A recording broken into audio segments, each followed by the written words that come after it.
सबसे पहले कोशिका किस में खोजा गया था? सबसे पहले कोशिका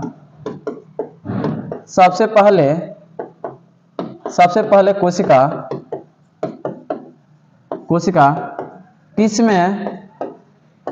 में खोजा गया था? किस में खोजा गया था? तो कॉर्क टिश्यू में। आंसर में क्या होगा? आंसर में होगा कॉर्क टिश्यू। क्या होगा? कॉर्क टिश्यू में। अरे समझ में, सबसे पहले कोशिका किस में खोजा गया था? तो कॉर्क टिश्यू में।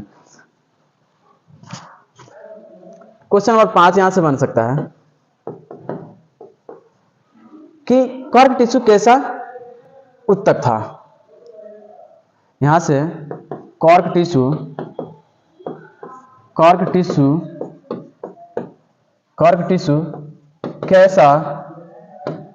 कैसा उत्तक था? उत्तक किसे कहते हैं? तो कोशिकाओं का समूह को हम लोग क्या बोलते हैं? उत्तक। यहां से हम लोग बोल सकते हैं आंसर में इसका मृत उत्तक। क्या होगा? मृत उत्तक था। मृत उत्तक। आ रहा समझ में?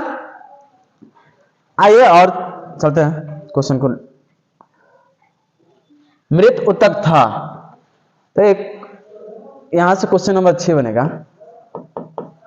क्वेश्चन नंबर 6 कि कॉर्क टिश्यू कैसा दिखता था? कॉर्क टिश्यू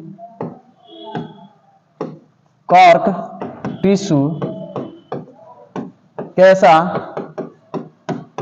दिखता था? आंसर में क्या होगा? आंसर में मधुमक्खी के छत के आकार के जैसा। ऐसे लिखेंगे, मधुमक्खी के छत के आकार के जैसे। आ रहा समझ में? मधुमक्खी के छत के आकार के जैसे।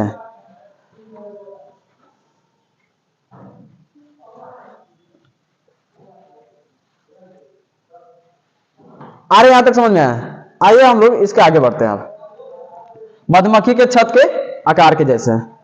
अब इसके बाद हम लोग ध्यान देंगे कि कोशिका इतना छोटा था कि हम लोग ऐसे नहीं देख पाते थे। लेकिन इसके बाद एक और साइंटिस्ट आए जिनका नाम था एंटोनी वॉन। क्या नाम था उनका? एंटोनी वॉन। एक और साइंटिस्ट आए जिनका नाम था एंटोनी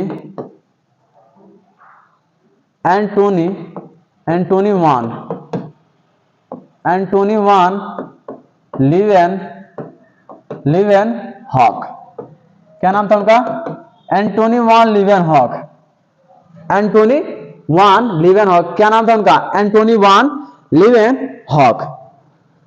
देखिए, अगर बुक में अभी देखेंगे तो उनका नाम बस केवल लीवेनहॉक ही दिया रहता है। क्या दिया रहता है? Antony von Leeuwenhoek. तो कह सकते हैं एंटोनी वॉन लीवेनहॉक ये साइंटिस्ट थे। इन्होंने क्या किए थे? जीवित कोशिका का खोज किए थे। क्या किए थे?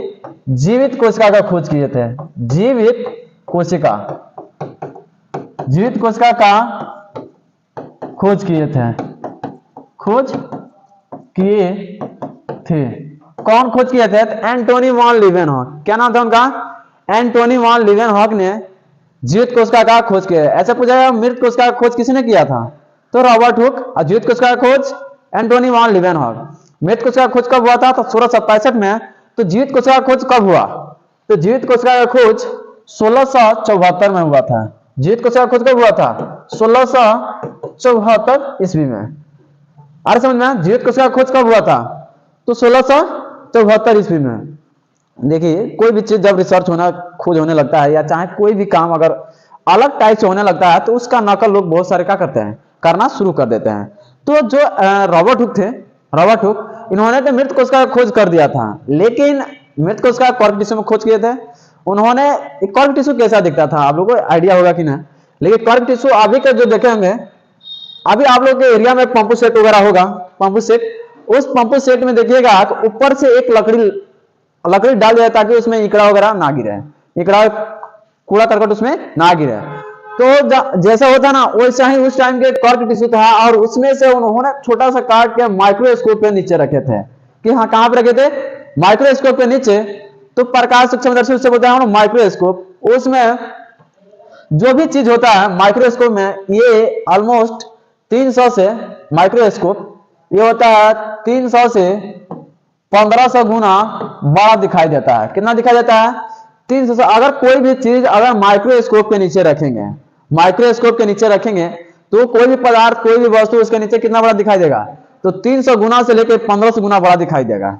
आ समझ में? अगर इस पेन को अगर उसके नीचे रखा जाएगा तो ये होगा 300 से 1500 गुना बड़ा दिखाई देगा। आ समझ में? यहाँ तक तो ये उन्होंने कहा कि काट के उसको रखे, तो उसमें मालूम चला देखने के बाद कि इसमें जो है, इसमें कोई फंक्शन ही नहीं हो पा रहा है। किसमें, कॉर्क टिश्यू में। ना ये ग्रो कर रहा है, ना ही ये बढ़ रहा है, ना ही ये शोषण कर, ना ही ये अपने आप में वृद्धि कर रहा है। तो कुछ दिन के बाद मालूम चला कि ये जो है कोशिका तो है, लेकिन ये कोशिका मृत कोशिका है। जब उसमें मान लीजिए कि कोई चीज वो बड़ा ही नहीं होगा, ग्रो ही नहीं होगा, वो अपना कुछ क्या करेगा, अपने आप में एक्सचेंजिंग नहीं करेगा, तो इसका मतलब क्या होगा, मृत कोशिका ही होगा। तो मृत कोशिका खोज कर दिए थे। लेकिन उसके बाद आए थे एंटोनी वान लीवेनहॉक ने। अब देखिए, एंटोनी वान लीवेनहॉक ने जीवित कोशिका को खोज तो किए थे, लेकिन एक खोज किस में किए थे, कैसे मालूम चला था, तो इन्होंने खेतों में काम कर रहे थे। कौन, एंटोनी वान लीवेनहॉक खेतों में काम कर रहे थे। इन्होंने, इनको नाखून में क्या हो गया था, तो कुछ ऐसे माटी फंस गए थे, माटी कुछ उसमें क्या होगा था, फंस गया था। और उन्होंने क्या किया, तो वो माटी को निकाल कर ले आकर इन्होंने भी कहां रखा, माइक्रोस्कोप के नीचे। कहां पे रखे, माइक्रोस्कोप के नीचे रखे। अब माइक्रोस्कोप के नीचे रखने से बाद में मालूम चला कि इसमें जो है बहुत काफी हलचलें हो रही हैं। किसमें, उस माटी में। तो वहां पे देखा गया तो उसमें छोटे छोटे बैक्टीरिया दिखे। क्या दिखे, छोटे छोटे बैक्टीरिया। तो वहां से इनका भी साइंटिस्ट का नाम पड़ा एंटोनी वान लीवेनहॉक ने, क्योंकि वो माटी में जब हलचल हो रहा है, यानी उसमें ऐसे ऐसे कोई चीज कर रहा है, तो इसका मतलब क्या, वो जीवित जीव है। तो वहां से इनका भी नाम आ गया कि ये एंटोनी वान लीवेनहॉक ने जीवित कोशिका का खोज किए थे। जीवित कोशिका का खोज किए थे। तो किसमें खोजे थे, इन्होंने बैक्टीरिया में खोजे थे। किसमें, बैक्टीरिया में, TRIY। बैक्टीरिया का मतलब होता है जीवाणु। क्या होता है, जीवाणु में खोजे थे। कौन, जीवाणु में खोजे थे एंटोनी वान लीवेनहॉक। अरे समझ में?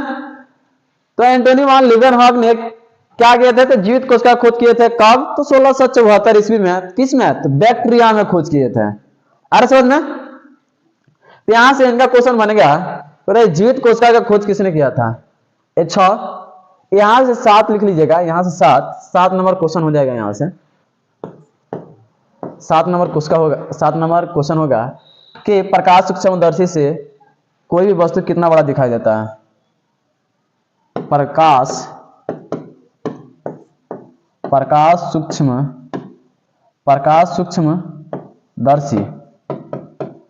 सूक्ष्मदर्शी में कोई भी वस्तु, कोई भी वस्तु कितना बड़ा दिखाई देता है, कितना बड़ा दिखाई देता है, कितना बड़ा दिखाई देता है, तो 300 से 1500 गुना बड़ा दिखाई देता है। आ रहा समझ में, 300 से 1500 गुना। अब यहां से 7-8 नंबर क्वेश्चन हो जाएगा आप लोग का।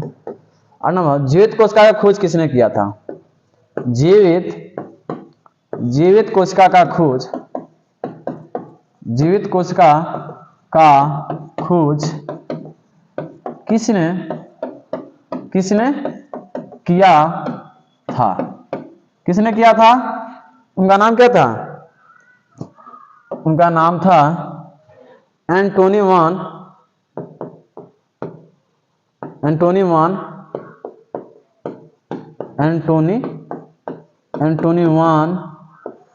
लीवेनहॉक। आ रहा समझ में? तो जीवित कोशिका का खोज किसने किया था, तो एंटोनी वान लीवेनहॉक। इसके बाद आते हैं कौन, ये कब खोज किए थे, जीवित कोशिका का खोज कब हुआ था, 9 नंबर क्वेश्चन, जीवित कोशिका का खोज कब हुआ था, जीवित कोशिका का खोज कब हुआ था, तो कब हुआ था, तो 1674 ईस्वी में, 1674 ईस्वी में जीवित कोशिका किस में खोजा गया था? 10 नंबर क्वेश्चन होगा। जीवित कोशिका